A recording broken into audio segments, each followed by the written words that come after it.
मोक्ष कर द्वारा दिल नहीं ये बन जाए। सुन दुर्लभ संप्रदा स्वास्थ्य का दिल नहीं ये बन जाए। गोद लगाओ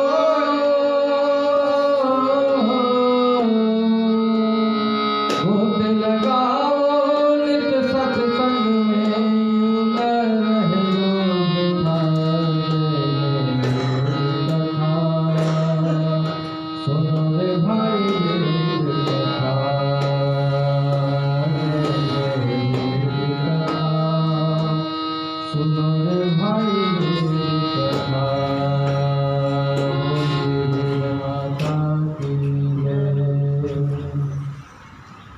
सभी सद्गुरुदेव महाराज की जय, सभी संतों की जय, सभी देवी देवताओं की जय। हमने ऋग्वेद के 8वें सूक्त प्रथम मंडल के 8वें सूक्त का श्रवण किया और उन्हीं सूत्रों के मंत्रों के ऊपर हम विचार चिंतन रख रहे हैं और समझने का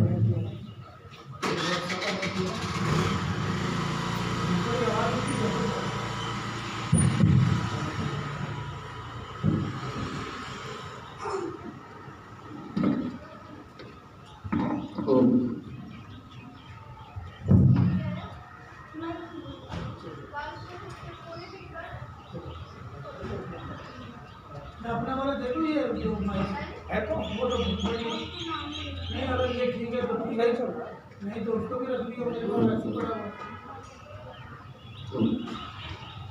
हम सभी वेद माता के सानिध्य में रहते हुए समझने का जीवन के उद्देश्य को जानने का प्रयास कर रहे हैं। सीधे बैठते हुए ओम का उच्चारण करते हुए मंत्रों के श्रवण का लाभ हम उठाएं। श्रुति परंपरा श्रवण परंपरा से वेद श्रुति स्वरूप है, ईश्वरीय वाणी है। आइए ओम का उच्चारण करते हुए मंत्र का श्रवण करते हुए अपने अंतःकरण को पवित्र करें। ओम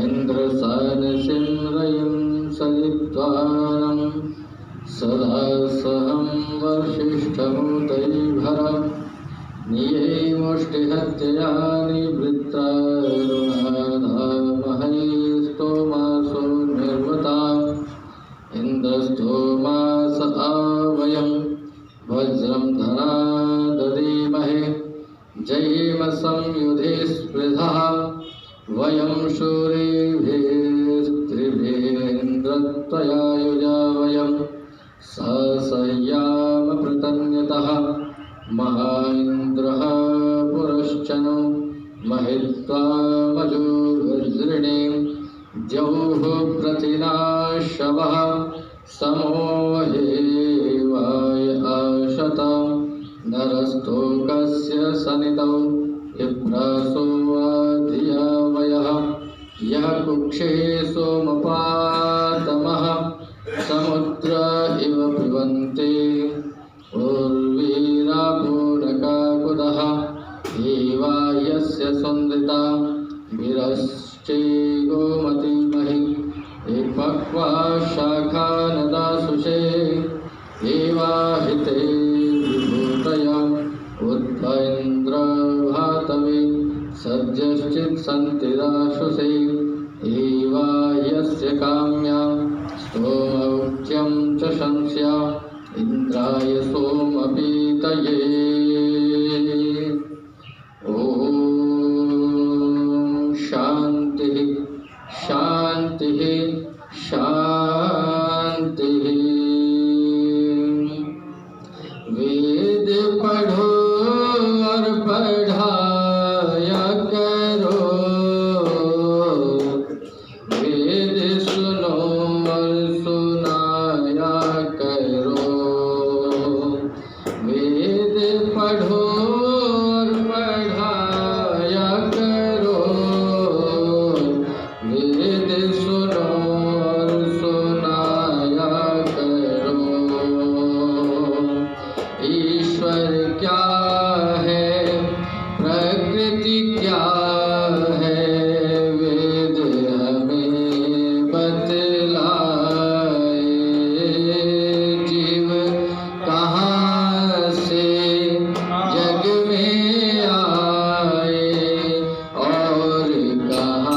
तत्सवितुर्वरेण्यं भर्गो देवस्य धीमहि धियो यो नः प्रचोदयात्।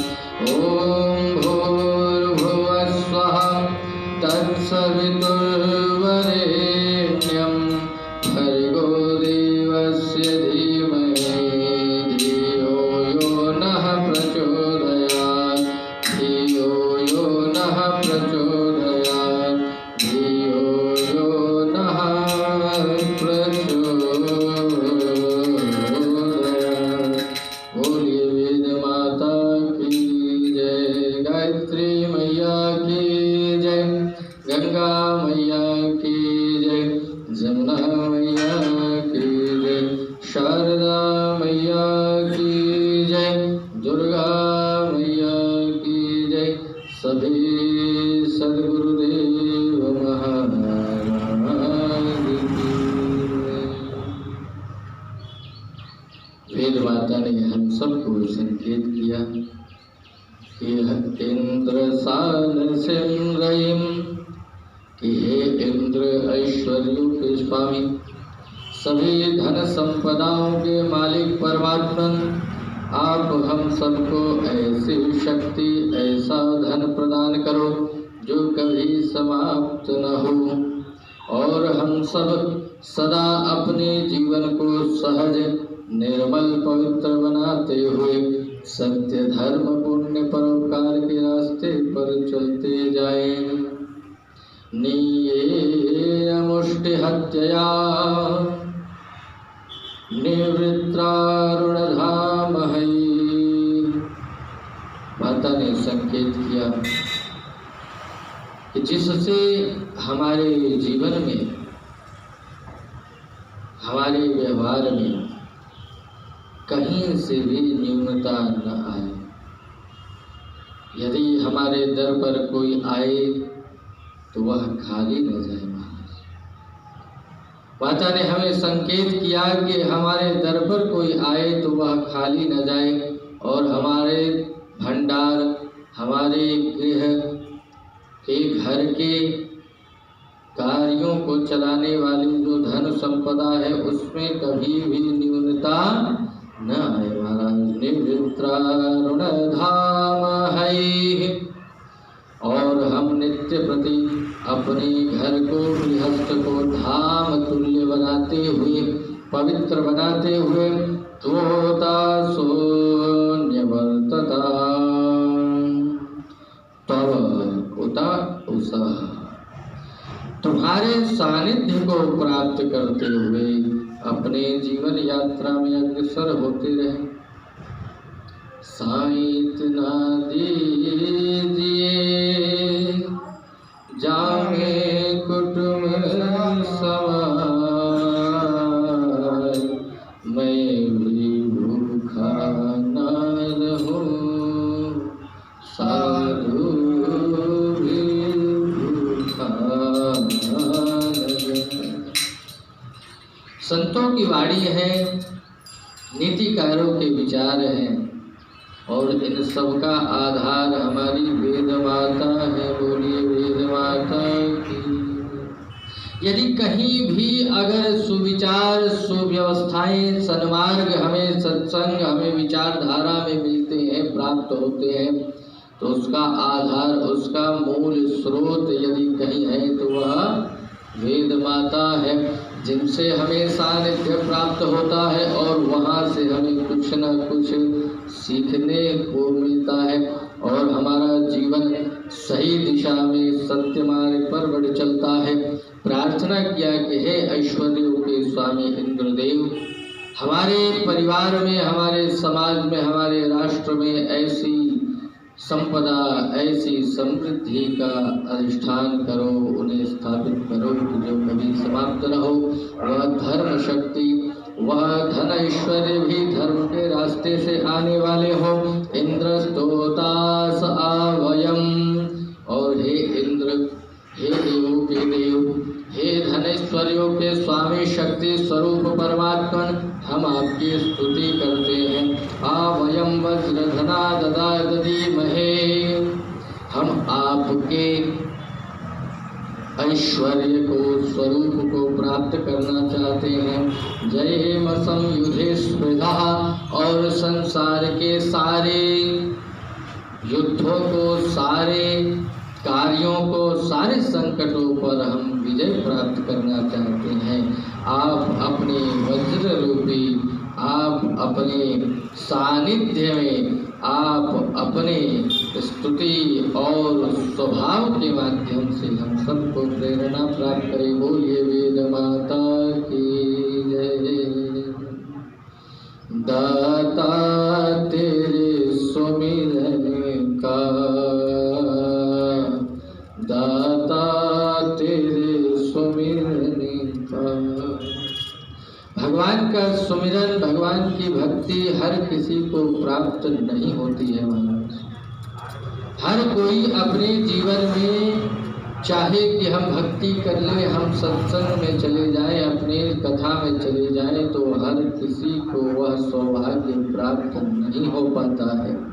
वह सौभाग्य प्राप्त उसी को होता है जो अपने जीवन में अपने कर्मों से अपने कार्यों को शुभ मंगल कर लेता है। दाता तेरे सुमिरन का, दाता तेरे सुमिरन का। वरदान जो मिल जाए, मुरझाए कली मन की, मुरझाए कली मन की। एक आन में खिल जाए, दाता तेरे सुमिरन का। देवत्व के फूलों से दामन को मेरे भर दो, देवत्व के फूलों से दामन को मेरे भर दो। जीवन में सुगंधि हो, जीवन में सुगंधि हो, दुर्गंध निकल जाए, दाता तेरे सुमिरन का, दाता तेरे सुमिरन का। वरदान जो मिल जाए, मुरझाए कली दिल की, मुरझाए कली मन की। एक आन में खिल जाए, दाता तेरे सुमिरन का, दाता तेरे सुमिरन का। बोलिए वेद माता की जय। वेद माता ने संकेत किया कि हे प्रभु, हे ऐश्वर्यों के स्वामी इंद्रदेव, हम आपकी स्तुति करते हैं, और स्तुति इसलिए करते हैं कि आप हमें संकटों से पार जाने का सामर्थ्य दें। परमात्मा हमें बाधाओं से, संकटों से, दुख से, पीड़ा से बाहर ले नहीं जाते। वो हमें बाहर नहीं ले जाते, लेकिन हमें बाहर जाने की प्रेरणा देते हैं, शक्ति देते हैं, सामर्थ्य देते हैं, जिससे कि हम उस संकट से, दुख से, पीड़ा से बाहर हो जाते हैं। परमात्मा ने हमें बनाया है और बना करके स्वतंत्र किया है कि स्वतंत्र रूप से कर्म करो, और कर्म करते हुए तुम्हें आगे बढ़ना है। वेद मंत्रों में आगे मंत्र ऐसे बहुत सारे आएंगे जिनमें स्वरूपों का वर्णन है, जिसमें ईश्वर के एक एक स्वभाव का वर्णन है। कहा गा सुपर्णा योगा। एक पेड़ है महाराज, एक पेड़ पर दो पंछी बैठे हुए हैं। मंत्र आएगा आगे के क्रम में ऋग्वेद में ही कि जो है एक पेड़ पे दो पक्षी बैठे हैं, और एक फल खा रहा है और एक देख रहा है। और वह पेड़ कोई और नहीं, वह पेड़ है यह प्रकृति। और उस पेड़ पे दो पंछी है, दो आत्मा है, एक जीवात्मा है तो दूसरी परमात्मा है। और जीवात्मा फल खा रही और परमात्मा उसे देख रहा है। जैसा ठीक हमें अपने जीवन में हमें देखने को मिलता है कि ऐसे कई व्यक्ति, असंख्य भक्त, असंख्य साधक थोड़ी सी साधना करते हैं, परेशानी आती है, दुख पीड़ा आती है और साधना से दूर हो जाते हैं और वह छोड़ देते हैं परेशानी दुख पीड़ा को समझते हुए कि अब हमसे आगे बढ़ा न जाएगा, हिम्मत छोड़कर बैठ जाते हैं। और कई लोग ऐसे, कोई भी दुख आए, परेशानी आए तो सीधे सीधे परमात्मा पर आक्षेप लगा देते, ईश्वर पर आक्षेप लगा देते कि तुम्हारे ही कारण से दुख मिल रहा है। और कोई अच्छा होता है तो भी उसी पर कहते हैं कि तुम्हारे ही कृपा से सब कुछ हमें प्राप्त हो रहा है। लेकिन वेद माता हमें संकेत कर रही है कि ध्यान रखो, परमात्मा जो है, ईश्वर है, जगन्नियंता जगदीश्वर है, वो न किसी को दुख देता है न किसी को सुख देता है ना महाराज? न किसी को दुख देता है न किसी को सुख देता है। ये दुख ये सुख सब कुछ हमारे कर्मों के फल स्वरूप ही प्राप्त होते हैं। जैसे हम, एक बालक हमारा पढ़ने के लिए जा रहा है, परीक्षा देने के लिए, और देखिए संयोग कि उसी विद्यालय में, उसी कॉलेज में हम भी पढ़ा रहे हैं, ठीक है, और हमारा बालक भी उसी कॉलेज में पढ़ रहा है। परीक्षा देने की बारी आई, वह सामने बैठा है, हॉल में परीक्षा दे रहा, हमारी ड्यूटी भी वहीं लग गई, ठीक है। उदाहरण समझने का प्रयास करें कि परीक्षा हॉल में बालक परीक्षा दे रहा है, वो हमारा स्वयं का बालक है और हम निरीक्षक के रूप में वहाँ हैं और हम देख रहे हैं, मैं देख रहा हूँ कि वो बालक गलत लिख रहा है, लेकिन मैं मर्यादा में बंधा हुआ हूँ, मैं उसे सही नहीं कर सकता, न उसे बोल सकता हूँ कि इसको काट के सही लिखो। तो क्या कर सकता हूँ मैं? मर्यादा में रहते हुए क्या कर सकता हूँ? ध्यान रखें, तो ये कर सकता हूँ कि सबको लेकर के, सबके लिए मैं बोल सकता हूँ। ध्यान रखो सभी बच्चे, आप बार बार एक प्रश्न को समझ करके लिखो, बार बार थोड़ा पढ़ो कि तुम लिख रहे हो गलत तो नहीं है, उसे सही कर दो। यदि गलत हो रहा हो तो उसे काट के तुम सही लिख सकते हो। निरीक्षक के रूप में हम सूचना दे रहे हैं और सबको सूचित कर रहे हैं और सब में उस तरफ से होते हुए अपने पुत्र को भी सूचित कर रहे हैं, लेकिन एक को तो नहीं कर सकते, देखते हुए भी हम उसे सही नहीं कर सकते। करेगा सही कौन? वो खुद। अगर उसकी विवेक बुद्धि जागृत हुई और वो सूचना सुन करके उसे लगा कि हाँ मैंने गलत लिखा, इसको सचेत सावधान करने के लिए मेरे लिए ही कहा जा रहा है, और वो सही कर लेता है तो सही हो जाता है। ठीक वही स्थिति संसार के अंदर है महाराज। परमात्मा सब कुछ देखता है, सब कुछ जानता है, क्या हुआ वो भी जानता है, क्या हो रहा है वो भी जानता है, क्या होने वाला है वो भी जानता है। लेकिन हम जो कर रहे हैं, यदि हम गलत कर रहे हैं, वो देख रहा है, लेकिन वो हमारे कर्म को सही नहीं कर सकता।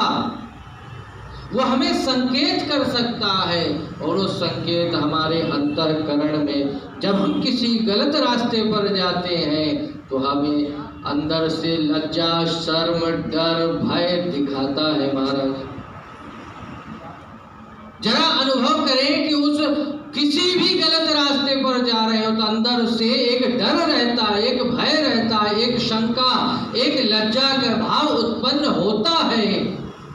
और अगर उस भाव को हम न समझ करके, उसे रोक करके हम गलत कार्य को कर देते हैं तो इसमें उसका फल हमें मिलेगा ही मिलेगा।